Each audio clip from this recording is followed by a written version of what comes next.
r/Nosleep. Posted by u/Go Navy 27. My city has been cut off from the world and overrun with monsters. I have a set of rules to stay alive. Rule number 3 used to be unbearable, but now it gives me hope. Part 12. Your friendly neighborhood Eli here. Let's hop to it, shall we? You're probably wondering how things are going with Zoe since my last post. And here's the answer: fan-fucking-tastic. No, really. Seriously, I know I'm in an isolated city crawling with monsters, but this is the happiest I've been in a long time. Having another human around is awesome, especially one I like. And I really like her, guys. Maybe this is even the mental health boost I need to face my traumas. Stay tuned. Before you ask, no, we're not living together or anything. I did spend the night at the bookstore after our first talk, but that was because it was already dark by the time we were finished. And no, I didn't sleep on the mattress with her. I slept downstairs, in an armchair. Because I'm a civilized human being, and because I don't know her that well. Since then, I've visited her several times. If I get close enough, Waffles finds me and takes me the rest of the way. He knows to look for me now, and I swear he smiles a little when he sees me and Mr. Bailey coming. It's sweet, really. I told her about my rules on one of my last visits. I was worried she'd think they were stupid. She didn't, though. She laughed at some of my wording but said they were a good idea. Without me even saying anything, she said, "Oh, like in Zombieland?" When I first brought them up. Not gonna say we were meant to find each other or anything, but, hey, great minds think alike. She even wrote them all out twice on 2 torn-out book cover pages and taped one up on her wall. The other one she gave to me, the list she wrote on the cover page of To Kill a Mockingbird, and I taped it to the wall next to my computer. It's nice to see my rules written out in her handwriting and know that they're shared now. No offense to all of you, but sharing them with an actual person in real life is better than sharing them online. It's nice. Unfortunately, the only problem is that we have made very little progress on the escape front. We've been inspecting the dome every chance we get and drawing more X marks. I think we're up to something like 200 now. But so far, no dice. In the meantime, I thought I'd share one of my remaining rules. For old time's sake. Actually, scratch that. I think I'll share 2. First, rule number 12. My newest rule, freshly minted after my first conversation with Mr. Bailey. Not exciting, and you already know the reason behind its existence, but I thought you all would like to know that I made an official rule for it. Rule number 12, always remember that you're being watched and listened to. Find places with no cameras whenever possible. Trust Mr. Bailey, he can find those places. So, yeah. There it is. Pretty self-explanatory. But I thought the presence of cameras and audio devices everywhere warranted a permanent rule, because, well, they're not going away anytime soon, and they're probably just as big of a problem as the monsters, big picture-wise. It's also a good rule to remind me to be careful of what I say, since I still have a habit of thinking out loud to myself. I'm working on it. If you can count past 10 and have been following along, you can probably put together that this means I have 12 rules now. That is correct. Great detective work. 12 rules, 1 for each monster type I've encountered, and several general guidelines to follow. That being said, I am now going to share another rule. The last monster-specific rule, in fact. Yes, you heard me. This is my last rule meant for a specific type of monster, which also means I'm about to tell you about the last monster I haven't mentioned yet. Why are they last, you ask? Partially because, like Sandra's, I don't run into them very often. I run into them the least of all, and I think it's because they're rare. I assume so, anyway, because I can count the times on one hand that I've encountered these guys. And I'm fine with that, because they're a pain in the ass. I mean, okay, all monsters are, really, but some more than others. Like Dylan's, for instance. Major pain in the ass because they're a time suck. Exhausting to deal with. Whereas Ashley's, on the other hand? Annoying, but mostly pretty quick encounters. You get my drift. Well, the monsters of rule number 3 remind me most of Dylan's, because they take up a lot of time if you run into them. They're also big, dark, and scary. Which is why it's a relief that they're probably the most uncommon type of monster. Rule number 3, bears are not native to the city and never have been. If you see a bear or bear-like creature, it's not a bear.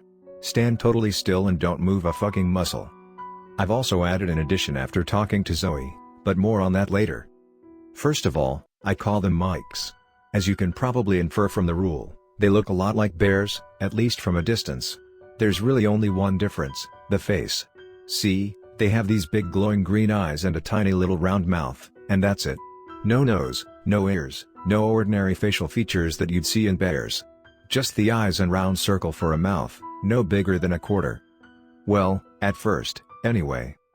You can probably also infer from the rule that they hunt by movement. And you'd be correct. They can't smell or hear, so scents and noises don't affect them much. But those eyes track movement. If you stand completely still, they won't attack you. You know, like in Jurassic Park, when the T-Rex supposedly can't see you if you don't move. I say in the movie because it was made up for dinosaur drama. Based on scientific research, it's very likely that actual T-Rexes could see you just fine whether you were moving or not. If you were wondering. In this case, it's actually true that if you don't move, they won't attack you. I don't know if it's because they can't see you, or because they don't feel threatened unless you move, or something else entirely. My working theory is that they straight up can't see you. Why? Because even a slight movement will draw their attention and put you in danger. Blinking is okay, and maybe a nose twitch, but that's about it. Anything bigger and you're in trouble. This is also why they take up a lot of time. Any tiny movement will make them suspicious, and they'll hang around for hours, staring and waiting, if you so much as move a finger. You literally have to stay as still as a statue for as long as it takes for the mic to leave. And if you don't, if you move one time too many, or lose your balance, or give up and try to run, you're fucked. Not dead, I don't think, but fucked. Let me explain. I don't fully understand it myself, but I'll tell you what I know. The first time I encountered a mic was early on. I had crossed paths with a middle-aged woman named Evelyn a day earlier, and we'd stuck together since then. She was nice and reminded me a bit of my mom. We didn't have a lot in common, but we both enjoyed talking to someone. Plus, it was safer to not be alone. Not that it matters, we only stuck together for 24 hours. Why? The mic, obviously. The very next day, we were walking side by side down a street riddled with decimated corpses. This was early on, remember, stepping carefully to avoid any limbs or organs, when I saw something move in an alley ahead of us, to our left. On instinct, I stopped walking and put my arm out so that Evelyn would do the same. I think I was hoping that we were still far enough away that whatever it was, and at this point I assumed it was a Caleb, wouldn't notice us. Or that if we stopped, we'd have enough distance to run or to pull out weapons. Basically, I just didn't want to get any closer. And thank God for that instinct. Because as the thing lumbered out of the alley, I realized it was not a Caleb, but was, in fact, a bear-like creature like I described earlier. Looking at its face, I managed to consider things quickly, and either by sheer genius or pure luck, you decide, I came to the conclusion that it must hunt based on movement. I'd like to take credit and say I'm just that smart, but honestly it was common sense, and a good guess. I mean, it had no ears or nose, that much was obvious even from where we were standing, and its eyes were huge. How else would it detect people besides by sight? That quick guess saved me. Evelyn hadn't moved since it had emerged, maybe out of fear, but now she turned her head to me, and that was enough that the mic spun to face us, its eyes smoldering, and began to walk towards us. "Don't move," I hissed at Evelyn, hoping it was understandable, since I was doing my best to speak without moving my lips. "I think it hunts by sight." Evelyn whimpered but didn't move again. My arm, still held up where I'd raised it to block her, was beginning to ache. But the mic was now within 10 feet of us, and I wasn't about to lower it. Mr. Bailey had sensed what was happening too, either from the monster or from my cues, and was sitting still as a statue on my shoulder. His weight was comforting, even if I could only see him out of the corner of my eye. We stayed there motionless as the mic continued to stare. It had stopped and was simply standing, watching, staring at the spot it had seen Evelyn move. Keep in mind that I hadn't encountered a Dylan yet at this point. I wasn't used to waiting out monsters rather than fighting them. I was just hoping that my Jurassic Park theory was correct, and that if we stood frozen long enough, it would give up and would leave, since it could no longer see us. Well, Evelyn wasn't so willing to test that theory. "How long?" she murmured, barely moving her mouth. "Don't know," I breathed back. "Just stay still." I'm not sure how much longer we waited there before she lost it. It must have been a few minutes, at least, because my arm was killing me. I was starting to get worried that I wouldn't be able to stop it from shaking soon. Turns out, I didn't have to worry, and I say that in a bittersweet way, since the reason I no longer had to worry about my shaking arm giving us away was because Evelyn did it instead. I guess she couldn't take it anymore. I couldn't turn to look at her, but I swear I could feel her tense up, and I just knew what she was about to do. I tried saying, "Don't," but it did no good. I'm not sure she even heard me at that point. She just started screaming at the top of her lungs and took off running. Immediately the mic's head snapped in her direction and its eyes widened. It was racing after her in an instant, and for something so big and bulky, it was surprisingly fast. She didn't make it very far before it jumped on her, tackling her to the ground. Automatically, I flinched and my arm, now aching with the fire of 1,000 suns, dropped to my side. The mic was too busy with Evelyn to notice. I wanted to save her, I really did, but I knew that if I moved, it'd attack both of us. It was big and fast enough to take us both out without much trouble. And I had no idea if it could die by normal weapons. There was no chance I could A, get close enough to attack it without it seeing me, since I was still to its side and within its view, and B, kill it quickly enough to stay alive and save Evelyn even if I did, by some miracle, get to it without being seen. So, I stayed there, moving only to drop my arm and angle my head slightly to see what was happening. After all, if I couldn't save her, I'd make myself watch what happened to her. What I let happen to her. Just another person I couldn't save. As I watched, the mic's little mouth expanded, its diameter growing and growing until it took up its entire face, besides those eyes. It was at least as large around as a basketball, and inside all I could see was darkness. It reminded me of a black hole. It kind of acted like a black hole, too. Horrified, I could only stare as the mic's mouth began to drag Evelyn in. It started at her feet, and they slowly vanished into the dark void, the rest of her following. It pulled her in inch by inch, and though she began scrabbling at the ground, trying to find anything to hold onto, more of her simply continued to be sucked into the swirling blackness. It was like being swallowed up by quicksand, or what I imagined that to look like, anyway. I can't speak from personal experience there. But her feet, then her legs, then her abdomen, you get the idea. All the way up to her head, and within a minute, that was dragged into the void within the mic too. She looked at me as she vanished, you know. She turned her head to look at me, tears streaming down her face, and smiled at me. Then she was gone, and no sooner had her head been taken into the black hole did the monster's mouth shrink back to its original tiny size. I wanted to cry, to yell, to kill the mic, anything. But there was nothing I could do that wouldn't result in me meeting the same fate. So, blinking away the tears forming in my eyes, I stood there, frozen, as the mic scanned the area. I had to wait for at least another 10 minutes before it finally decided Evelyn had been the only one and left. After that encounter, I went back to the house I was squatting in and cried. Mr. Bailey curled up against my legs and purred, trying to comfort me. I'd only known her a day, but I still cared about her. I still hadn't wanted her to die like that. It's hard to see someone die, you know? If you haven't seen someone die, consider yourself lucky. Because trust me, it fucking sucks. And it sucks even worse when you blame yourself. Anyway, that was the first time. I made the rule for them after that. I named them Mikes, too, after a guy on my high school basketball team. He kinda looked like a bear, big and broad and hairy, and I swear he could have swallowed a watermelon whole if he tried. I watched him shove 2 burgers into his mouth at once, multiple times. Honestly, I wouldn't be surprised if Mike unhinged his jaw regularly. At least when he had his mouth full of food, he couldn't talk about white supremacy. Yeah, that's right, Mike was a raging racist. That's why he warranted a monster named after him. Fuck Mike. He still wasn't as bad as Caleb. You heard me. A white supremacist wasn't as bad as Caleb. Let that sink in. If you ever doubt how bad Caleb really was, just think of that, and then stop doubting what I tell you. Seriously. Fuck Caleb. The second time I met a Mike, things went better. In fact, my second encounter almost warranted an official rule edition, but I wasn't sure, because I'd only seen it happen once. I didn't want to assume it was a constant thing, I didn't want to get my hopes up.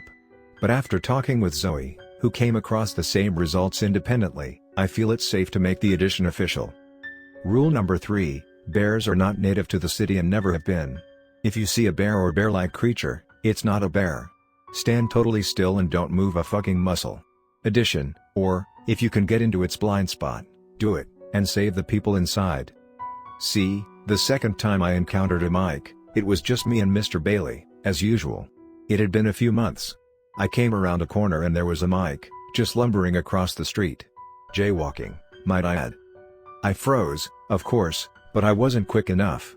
Its head snapped in my direction, and dread filled me as its fluorescent eyes fixed on the spot where I had just been moving. It changed directions and lumbered towards me instead, its eyes never wavering. All I could think was fuck, fuck, fuck. Because I really knew very little about mics except that if I moved at all, I'd be swallowed into a black hole and that'd be the end of me. Also, it was just me and Mr. Bailey this time, which meant that all of the mic's attention was directly on me. A single sneeze or flick of Mr. B's tail would kill us. Last time, I hadn't had to wait it out for too long, but that was probably because it got Evelyn and was satisfied, or else it didn't realize there had been another person there. Now, it had seen movement, and there was no one besides me. Who knows how long it would wait? Maybe it was patient enough to outlast me. Maybe I'd play the statue game for hours and then be undone with a cough. The possible things that could go wrong were endless. Fuck, fuck, fuck. It was at this point that I saw Mr. Bailey walking behind the mic. Yes, behind it. A split second later, I put together that I hadn't felt him on my shoulder this whole time. When had he jumped down without being seen? Looking back, he had meowed shortly before the corner. I think he tried to warn me what I was walking into, and when I didn't listen, he jumped down and took another way around, one that let him get behind the mic without ever being seen. God, what a genius that cat is. It took all my focus not to let my jaw drop as he crept around behind the mic to its side.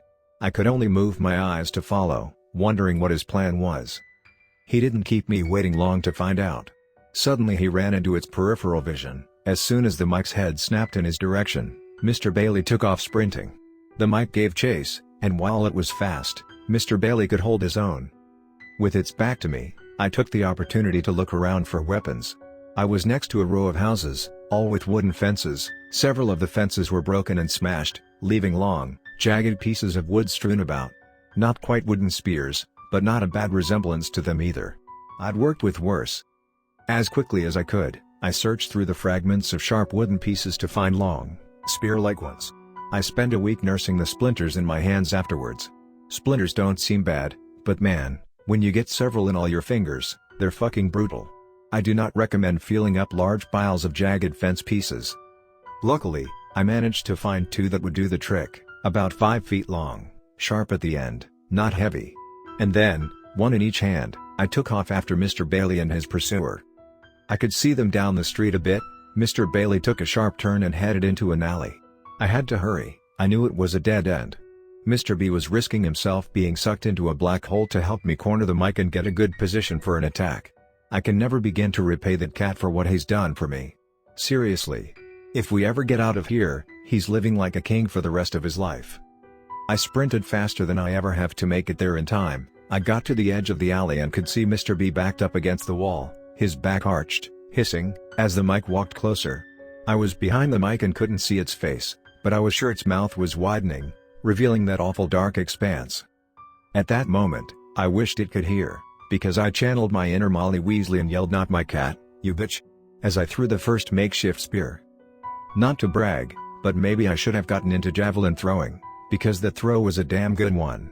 The point hit the mic in the shoulder and went deep, driving all the way through its body. Maybe that alone was enough to kill it, but I wasn't taking any chances.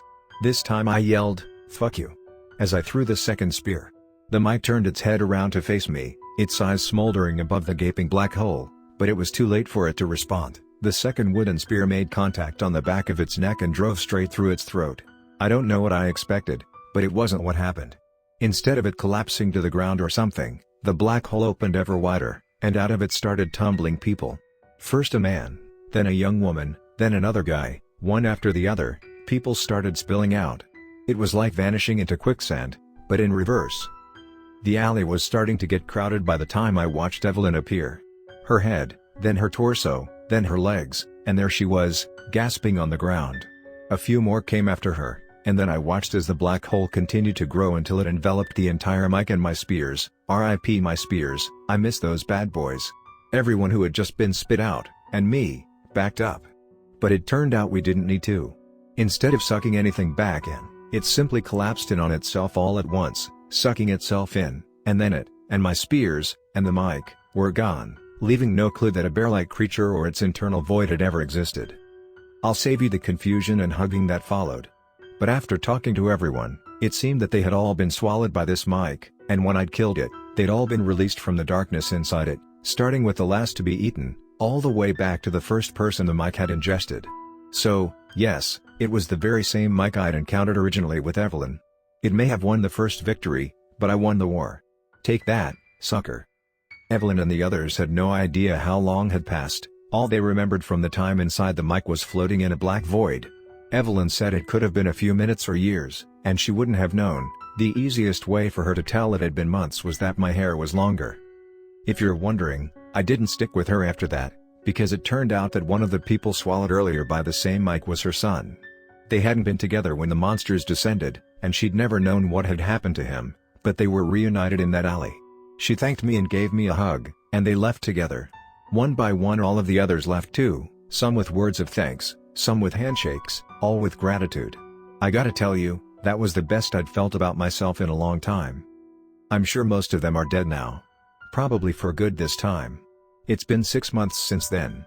But giving them a second chance, even for a little while, felt good. And reuniting Evelyn with her son so that even if they died in the future, at least it would be together? It made me feel like I'd atoned for watching her get sucked in the first time and doing nothing.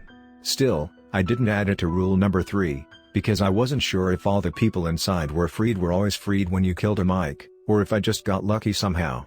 But then I talked to Zoe recently, and turns out she killed a Mike a few months ago. She called it an evil yogi, though. And the same thing happened. She didn't know any of the people, but she was happy to have saved them. She said there was a mother and her little girl in there. She hopes they're still alive. So, now I've officially updated rule number 3. And I think Mikes have gone from one of my least favorite monsters to maybe my most favorite. Because if I come across one, I can save people. And there isn't a lot of saving to be had anymore. It's nice to know that not all hope is lost, that saving and being saved is still possible.